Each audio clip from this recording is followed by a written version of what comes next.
So this is BTC USDT. Current price is this. The SMA 20 is this.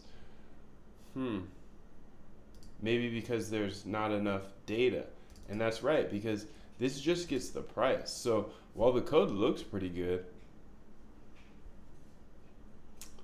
I don't know, because you can't really get a rolling window of the mean. You can't get a mean off of one price. So let's say instead of just calculating price for one period in the above code, use a Pandas data frame to get open, high, low, close volume data, so it's easier to create the SMA 20.